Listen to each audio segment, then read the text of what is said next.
Mannar Pesalai police பிரிவிற்கு உட்பட்ட சிறுதோப்பு பகுதியில் புதையல் தோண்டும் நடவடிக்கையில் ஈடுபட்ட 7 பேர் கைது.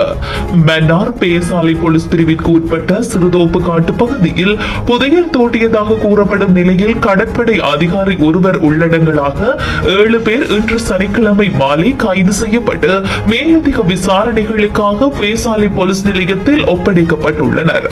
ராணுவ புலனாய்வு துறையினருக்கு கிடைக்கப்பெற்ற ரகசிய தகவலின் அடிப்படையில் மன்னார் மற்றும் பேசாலை போலீசார் இணைந்து இன்று சனிக்கிழமை மாலை 4 மணி அளவில் பேசாலை போலீஸ் பிரிவில் உள்ள சிறுதோப்பு காட்டு பகுதியில் திடீர் சோதனை நடவடிக்கையை மேற்கொண்டனர். இதன்போது புதையல் தோண்டிய நிலையில் புதையல் தோண்டும் உபகரணங்களுடன் 7 பேரை போலீசார் கைது செய்துள்ளனர். கைது செய்யப்பட்டவர்களில் ஒருவர் திருகோணமலை கடற்படை முகாமில் கடமையாற்றும் கடற்படை அதிகாரி என தெரிய வந்துள்ளது. ஏனையவர்கள் தென்பகுதியைச் சேர்ந்தவர்கள் எனவும் கைது செய்யப்பட்டவர்கள் பேசாலை போலீசாரிடம் மேலதிக விசாரணைகளுக்காக ஒப்படைக்கப்பட்டுள்ளனர்.